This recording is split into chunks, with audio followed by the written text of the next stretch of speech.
Nový puškolet ATN Excelsior, konkrétně ve verzi s 5-15násobným přiblížením. Vyplatí se a je schopný konkurovat jiným puškohledům od jiných značek s o něco vyšší cenovkou? Na to se podíváme právě teď.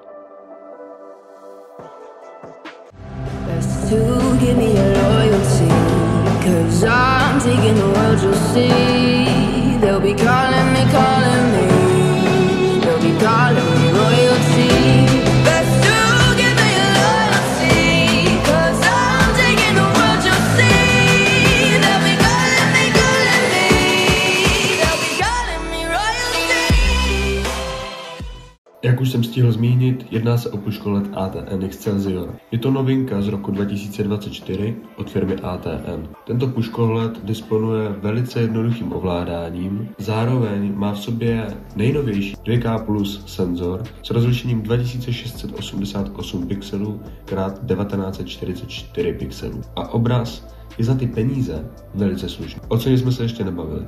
A na oficiálním webu ATN puškolet pořídíte za 15 990 korun. Puškolet má 90 mm oční reliéf. Co to znamená? No, velice zjednodušeně se jedná o stejné parametry, jako má klasická denní optika. Je to vzdálenost oka k okuláru toho puškohledu, což znamená, že ten 90 mm oční reliéf vám zajistí pohodlnost a hlavně bezpečnost. Spolu s Excelsiorem obdržíte v balení gumovou očnici, USB-C kabel, neopranový obal, 850, laserový přísvit, baterii 18650, která se dává do toho přísvitu. Obdržíte nabíječku na tuhle baterii, obdržíte montáž na přísvit. Díky velice jednoduchému ovládání není absolutní problém i za tmy, kdy se na puškolet nemusíte dívat, ho ovládat. Předním tlačítkem ovládáte přiblížení puškohledu, tlačítkem vlevo ovládáte nahrávání videí a pořizování fotografií, tlačítkem uprostřed ovládáte nastavení puškohledu, tlačítkem vpravo snižujete nebo zvyšujete jas dle vašich potřeb a tlačítkem k sobě přepínáte režimy mezi denním a nočním režimem. Dále máte ještě jedno tlačítko, který slouží k zapínání a vypínání celého přístroje. Další věc, která dle mého názoru stojí za zmínku, je velice dobrá výdrž baterie.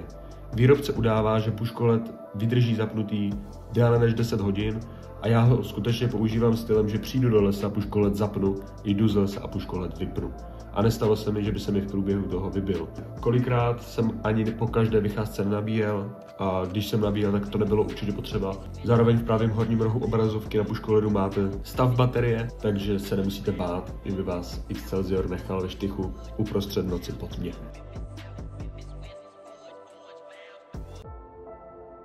Teď se podíváme na to, co nás všechny zajímá asi nejvíc, a to je samotný pohled přes puškolet ATN Excelsior. Na prvním záběru můžete vidět trupu srnčí zvěře, natáčený za plného světla na vzdálenost nějakých cirka 250 metrů. Při plném přiblížení, při 15násobném zoomu je obraz stále relativně ostrý a není problém zvěř přečíst, případně by nebyl problém ani lovit, ale nejsem úplně zastáncem téhle dalekonosné střelby. Ale fakt můžete vidět, že obraz je krásně čistý a za mě se dokáže úplně v pohodě vyrovnat denní optice v podobné cenové relaci.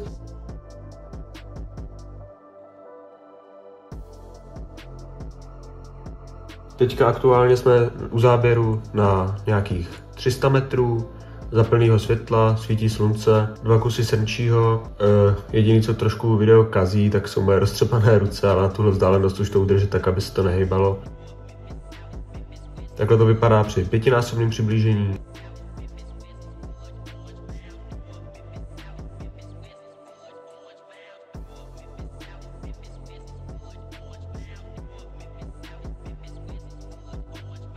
Na tomto záběru konkrétně můžeme vidět srnu za neúplně ideálních světelných podmínek. Sice napadl nějaký sníh, což viditelnost lehce zlepšilo, nicméně přes dalekohled jsem zvěř hodně špatně rozpoznával a vám teď nechám na porovnání záběr s přísvitem a záběr bez přísvitu.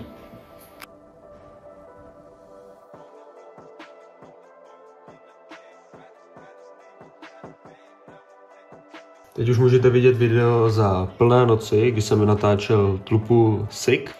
Jediný, co se mi teda trošku nepovedlo, zjistil jsem to až doma při stříhání videa, že video není úplně plně doostřené, ale na ukázku si myslím, že to je dostačující video. Je to na vzdálenost nějakých 70 metrů, 5násobné přiblížení, to můžete vidět i v pravém horním rohu obrazovky.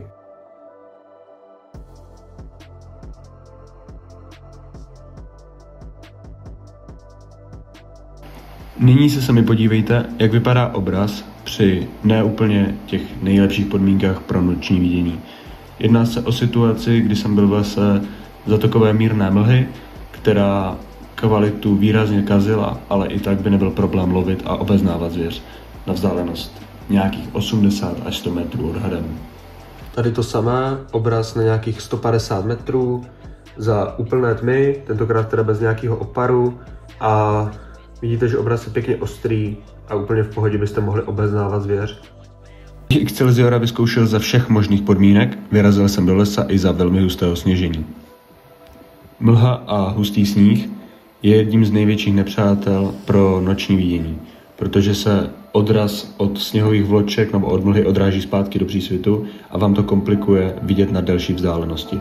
Nicméně na tomto záběru můžete vidět, že i tak bych byl schopný obeznanou zvěř lovit na vzdálenost cca 50 metrů.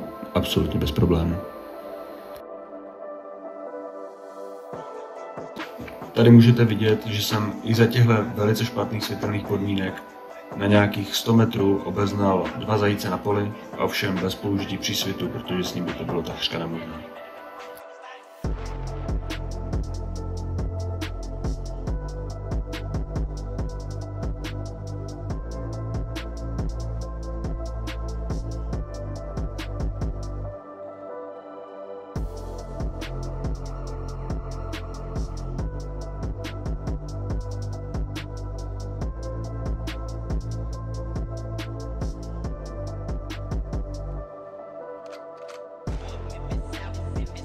Můj názor na puškolet ATN Excelsior je asi takový.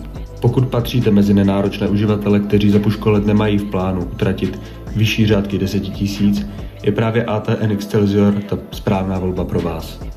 Za necelých 16 000 korun totiž obdržíte alespoň dle mého názoru vkusně vypadající puškolet s velice jednoduchým nastavením, velice příjemným a pohodlným ovládáním, s vysokou výdrží baterie, který ke všemu disponuje na ty peníze velice pěkným obrazem. Tento puškolet bych doporučil spíše uživatelům, kteří loví v lesních honitbách, kde neloví na až tak velké vzdálenosti, ale Excelsior najde své uplatnění i v polních honitbách, kdy zvěř úplně bez problémů obeznáte i na nějakých 150 metrů. Jediné, co ho limituje, je počasí. Pokud je mlha nebo husté sněžení, jsou to podmínky, které nejsou pro tento puškolet úplně to ideální. Nicméně, kdybyste chtěli lovit za mlhy, museli byste mít na flintě termovizi, která v této ceně buď bude velmi těžko sehnatelná, nebo nebude úplně nová, nebo si za ní budete muset připlatit, a to ne zrovna málo. Vzhledem k tomu, že je pro mě tento formát videí naprostou novinkou, budu moc rád, když mi vaši zpětnou vazbu napíšete dolů do komentářů, případně do zprávy na Instagram či na Facebook, který najdete v odkaze dole v popisku videa. Případně mi dejte vědět, pokud byste měli zájem vidět další recenzi na další puškohled nebo případně termovizní zaměřovač od značky ATN. Tímhle se s vámi pro toto video loučím a brzy ahoj.